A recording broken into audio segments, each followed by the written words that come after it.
This Family Life News podcast is made possible by the support of listeners like you.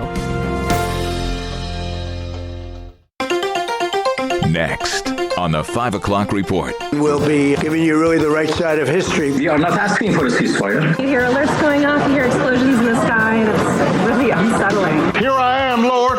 Send me. Now, let's go to the newsroom. A week of war. Is it widening? Good afternoon. Thank you very much for joining us. I'm Mark Webster.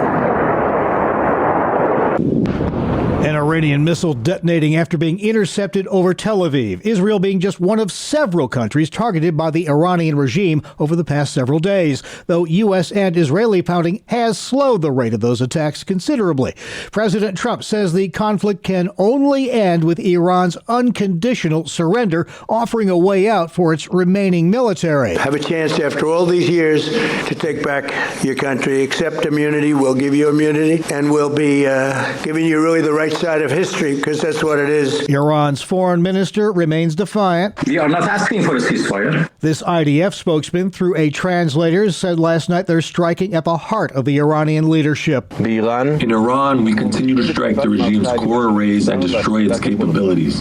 Tonight, aircraft attacked the main headquarters of the regime leadership in Tehran. There are numerous reports that Iran has been getting intelligence help from Russia with targeting U.S. forces in the region. White House Press Secretary Caroline Leavitt asked about that. I'll leave that to the president to answer himself. We don't comment on intelligence reports that are leaked to the press. Looking at the war after a week on Fox, retired Lieutenant General Keith Kellogg with this advice for Iran's mullahs. You better go back to your mosque because, there's a game in America called whack-a-mole. We're doing whack-a-mole right now. Everybody sticks their head up and says, I'm in charge. You're gone. You're history. And the Revolutionary Guards is gone too. While the White House says there are no plans to deploy American ground forces to the region, the sudden cancellation of a scheduled Army exercise involving the 82nd Airborne Division did renew speculation that there could eventually be U.S. soldiers headed to join the fight on the ground, but no deployments ordered as of today.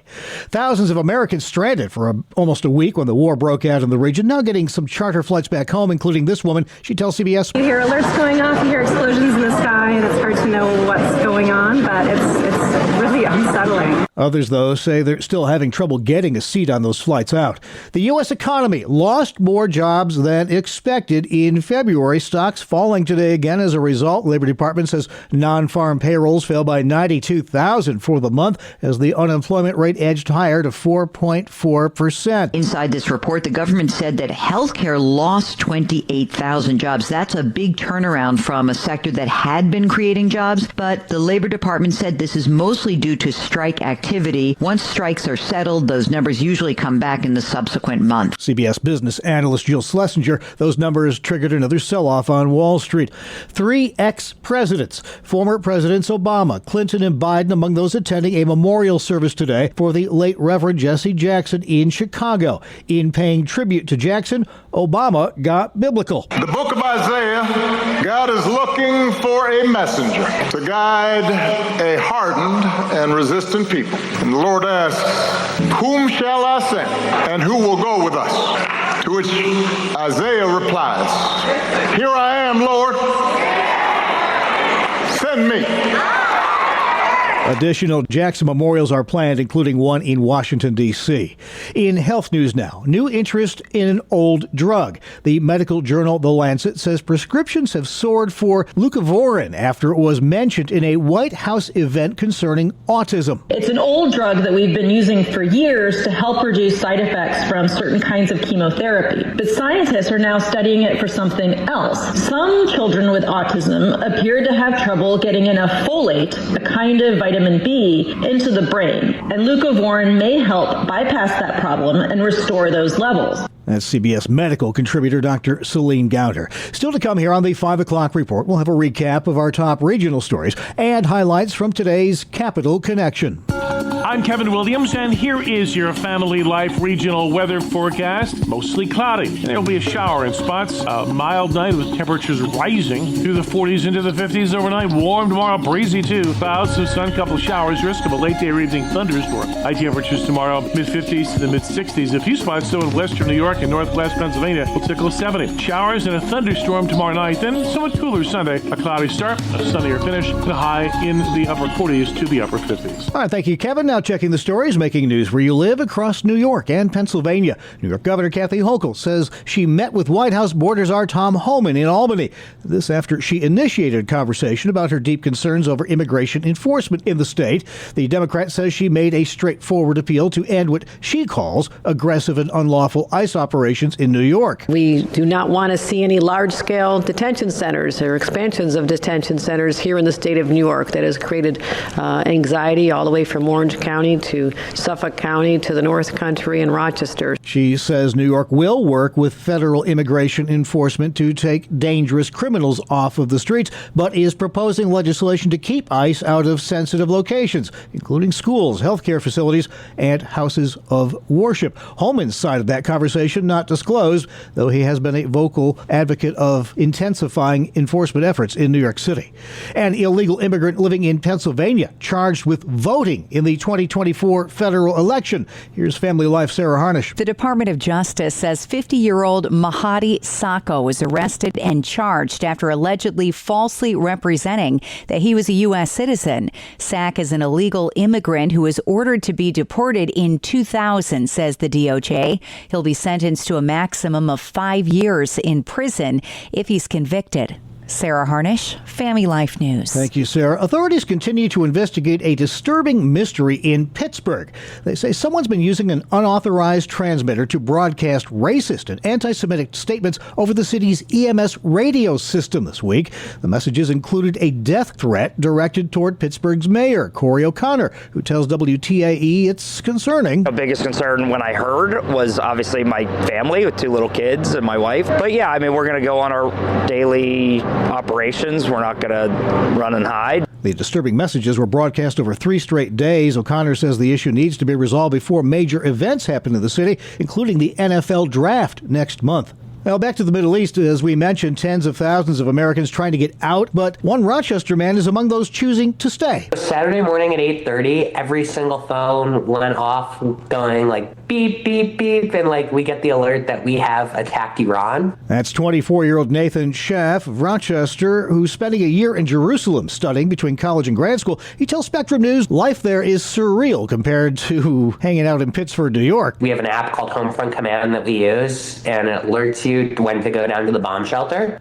For safety reasons, the Trump administration has advised Americans to get out of the area, but Schaff says Israel's warning system is good. He hopes to stay there and then return to Western New York this summer.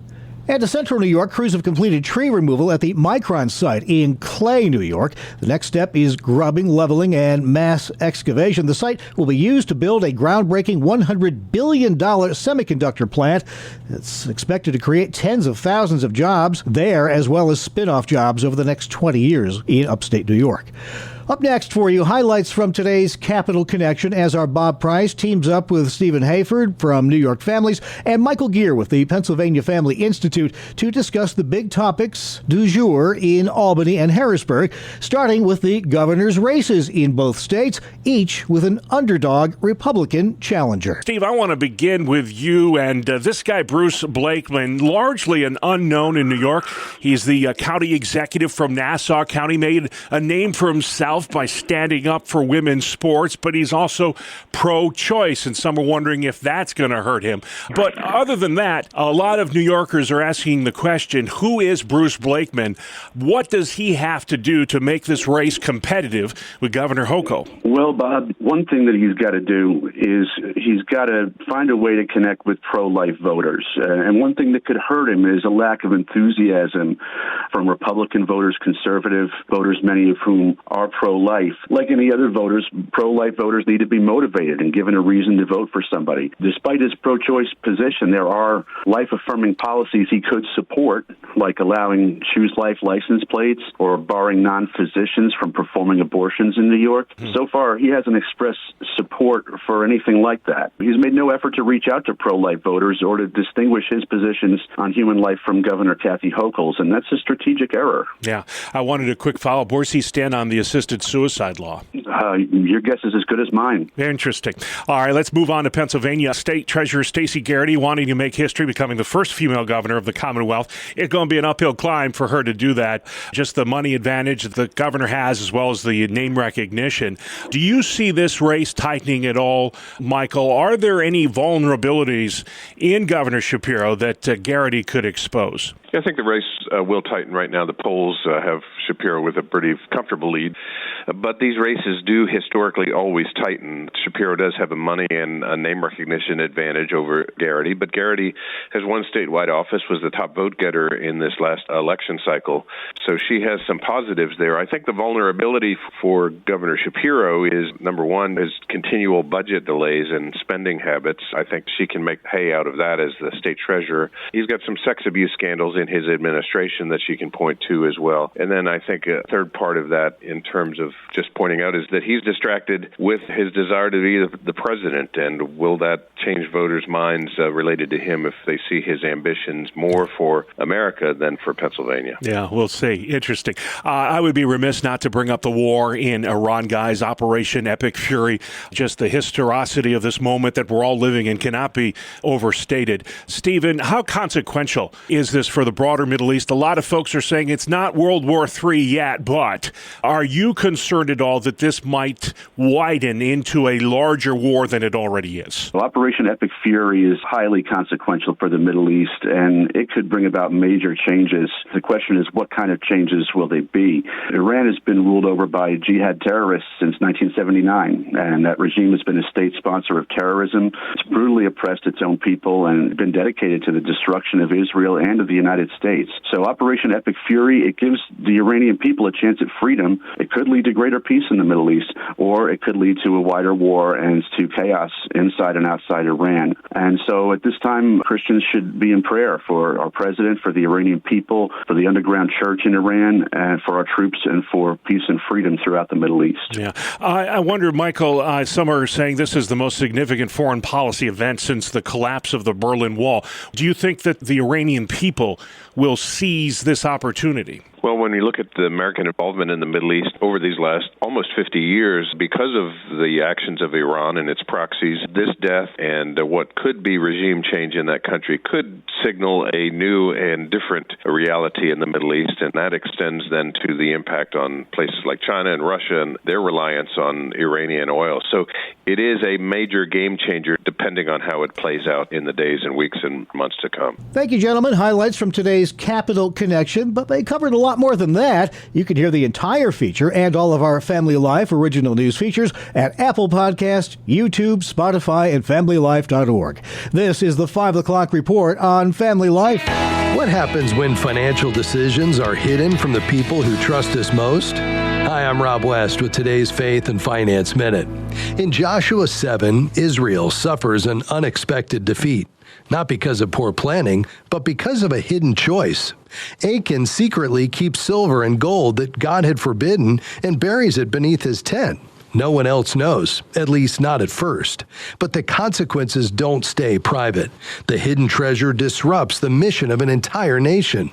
This story speaks powerfully to financial infidelity today, when spending, debt, or accounts are concealed from a spouse or family. Transparency in our finances isn't just wise, it's an act of love toward the people God has entrusted to us. Manage your finances wisely with the easy-to-use FaithFi app. Download FaithFi, Faith and Finance from your app store, or learn more at faithfi.com. Thank you, Rob. Still to come on the 5 o'clock report, celebrating the 150th anniversary of one of the weirdest events in American history. That story after Weather with Kevin. I'm Kevin Williams, and here is your Family Life regional weather forecast. There'll be a feeling of spring in the air this weekend. A warm front will cross the area overnight tonight, bringing with it showers and thunder, and then warmer air tomorrow. A cold front will arrive tomorrow evening with showers and thunder, cooler air and clearing skies then for Sunday. Our call for tonight, mostly cloudy, and there'll be a shower in spots. Overall, mild night with temperatures rising through the 40s into the 50s overnight. Warm tomorrow, breezy too. Clouds, some sun, couple showers, risk of a late day or evening thunderstorm. High temperatures tomorrow, mid-50s to the mid-60s. A few spots, though, in western New York and northwest Pennsylvania will tickle 70.